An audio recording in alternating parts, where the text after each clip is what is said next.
carcere.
They're back! It's those pesky protesters! Rolled over, hit one of those cement blocks. Let's pull it down.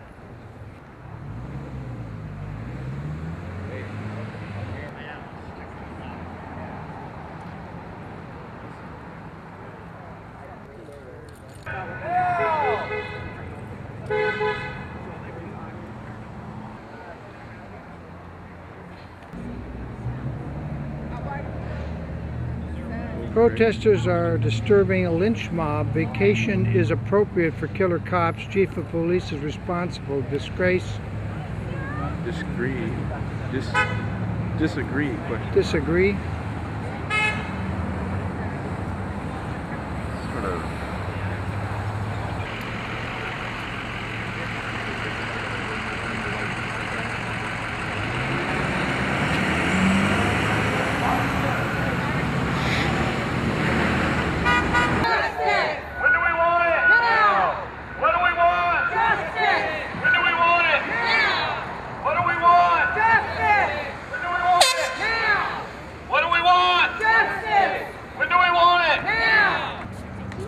Sticker for Joy and Rachel. They were beat to death. The smalls look so cute. I know, I'm excited. I'm gonna cut the. I don't even know what they're talking about. A march. It's that Dude, What do we want? Justice! When do we want it? Now! What do we want? Justice! When do we want it? Now! What do we want? Justice! When do we want it? Now! What do we want? Justice! When do we want it? Now! What do we want? Justice! When do we want it? Now! What do we want? Justice! When do we want it? Now! What do we want? Justice! When do we want it? Now! No justice, no peace! No justice, no peace! No justice, no peace! No murdering police! No jail, kill the cops! Justice for cowards! Jail, kill the cops! Police say get back! Police say fight back! Police say get back! Police say fight back! Police say get back! We say fight back! Police say get back! We say fight back! Police say get back! We say fight back! Police say get back! We say fight back! Police say get back! Wrong side. It looks like the angry crowd is taking a march to where Kelly Thomas was actually beat to death.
William Wagener. We're down at Fullerton Police Department where a protest is taking place today, Saturday morning.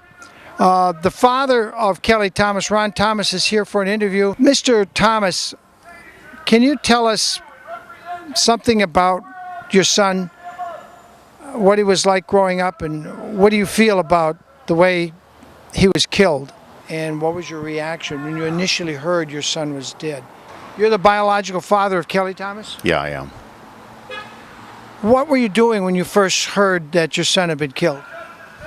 Well, I was sleeping. It's 3:30 in the morning. My daughter had called me, and in a frantic, hysteric tone, of course, and told me that Kelly was in the hospital and he was expected to die.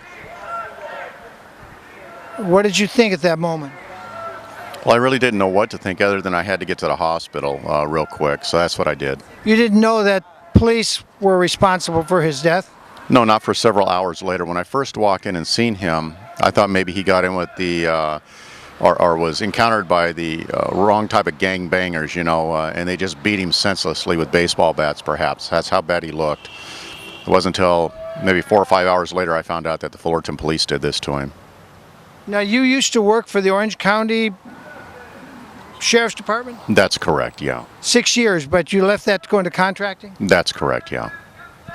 In your training, when you were trained as a police officer, did the way your son look like something that should result from trained police officers? Well, not at all. And another part of the irony is, as a martial arts master, I have taught for years many police officers arrest and control techniques. This isn't what you do to arrest somebody. Have you seen the videotape they won't release? No, I have not. What do you think it's going to show? It's going to show the initial encounter. It's going to show everything except what we all want to see, the actual blows that killed him. You think they're going to erase those blows from the tape? No, I don't. But according to many witnesses, the officer conveniently turned his back to the camera, shielding the view of my son's head during his actions. I will tell you that his left eye was so badly beat up that they couldn't open it for 3 days until the swelling went down. And then he died on the 5th day? Well, yeah, if it wasn't for the machines and medicines, he would have died certainly that night. His body was failing from the moment he was brought into the hospital, and it just progressively kept failing. Have you spoke to any of the witnesses that observed the beating?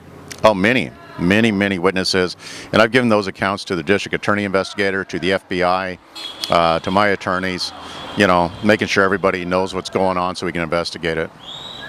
What do you think would be the proper punishment for the officers, at least the ones that were actually beating him?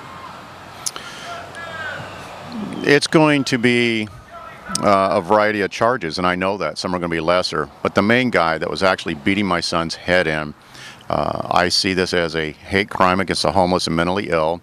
So I'm looking at special circumstances, a murder. I'm looking at the death penalty, and quite frankly, I'll pull the switch. You'd like to be there to pull the switch when he's convicted? Yeah. That's what my son was asking for help, crying out my name, and that's the least I can do for my son. Does this change how you feel about most police officers? It does indeed. It absolutely does. Yeah. You used to be a police officer. Yeah, I did. A deputy in Orange County. Yeah. Now I realize, of course, that not all cops are bad, but you know, something tragic has happened to me, to the whole family, and certainly to Kelly. And I do look at things differently, a lot differently. Where I've never condoned brutal action by police officers at all. I just had it with police for now. Have any of the police officers or their families made any attempt to apologize to you? Oh, no, not at all. There's no contact at all. They can't make any contact with me, you know, this kind of thing. So, no, none of the police officers have tried to contact me necessarily. I have had some disturbing emails sent to me. The FBI is checking into those. But, no, they won't try and contact me. Are you glad you're not a police officer today? Yeah, it'd be very hard to do my job the way I would have to do it. Being a cop is not an easy job. There's no doubt about that. They do get in fights. They have a horrible job sometimes, but then again, on other times it's very gratifying. But the bottom line is this group of rogue officers did not follow the right policies and procedures or the methods for arrest and control. What do you think the punishment for the police officer that stood by and allowed the beating to take place without trying to stop the other officer? What do you think his culpability, what should his punishment be? Well, that's accessory to murder. Absolutely, for not stopping a murder in their presence, as bound by law to do. Not only that, a police officer sworn to protect and to serve did nothing for my son. An absolute accessory to murder. Supposing some of the onlookers that are now witnesses had stepped forward and attacked the police officer that was doing the beating to stop them, do you believe they would have been justified to grab that cop, take him down, take his weapon away from him? Well, certainly, I do. I mean, there's a line. I mean, there's an absolute line, an officer doing his job and somebody committing a murder. And I honestly feel it's every citizen's right and obligation to do that. Now, what would have happened? They would have all been beat up, if not killed themselves, maybe even shot with a gun, not just a taser. You know, all that would have happened. And quite frankly, that's why they didn't step in, scared to death. Should the citizens be that scared to stop a police officer who's murdering somebody who's already on the ground? In the city of Fullerton, yes, because they will all turn on the citizens. You know, there was a second officer on top of my son, stepped in to handcuff him as his head was being beaten in. And instead of stopping the officer who was doing that and saying, hey, I'll take over, you know, because this guy's obviously lost in the moment or whatever his thing was, he was getting my son's blood splattered on him, and that was an inconvenience to him, so he got up and quit trying to handcuff my son because of the amount of blood getting on him. That's an accessory to first-degree murder. So he should get the same punishment, death? Yeah, well, at least absolute life without parole. Had you been there, your son was calling out, Dad. Your son was saying, Dad, Dad, Dad, help me. Had you been there, would you have attacked the police officers? I would have died that night. Yeah. And then the story would have been father and son attacked police officers. Yeah, regardless, I would have done what I could for my son. Yeah, I don't care about stories. He needed me, he needed somebody to step in. I would have died for him that night. Why wasn't he at home? Why was he homeless? It's the disease schizophrenia, and my daughter put it best. He was never homeless. He had more homes than any of us can imagine having. He had mine, his mother's, all the relatives, brothers, sisters, friends. He would not stay in anybody's home. He wanted to be on the streets. And I have found this is what schizophrenic people want to do. They don't want to sleep in a bed. They'll sleep on a floor. They want to sleep outside. It's a horrible, horrible disease. So all the people out there saying, where were they? You know, it's just, you know, where's the mom and dad? All this kind of stuff. It's not that easy at all. It's a horrible thing to go through. He just wanted to be free and go out and do his own thing on the street. Didn't want to stay there?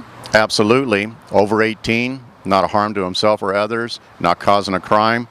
He's a free citizen in the United States. That's what we stand for. And there's nothing anybody can do about it. Well, if somebody was trying to break into cars, do you think that was your son? Well, first of all, I think it was a rumor.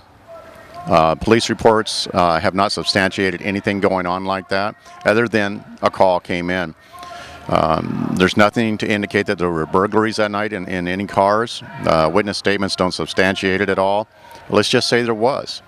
In fact, let's say my son had stolen property on him. He resisted, he ran. I'll give all that to him. I don't care. What's the bottom line? They tried to apprehend him from the neck up, and the method they chose was absolute beating, brutal beating to accomplish an arrest. Wrong on so many levels.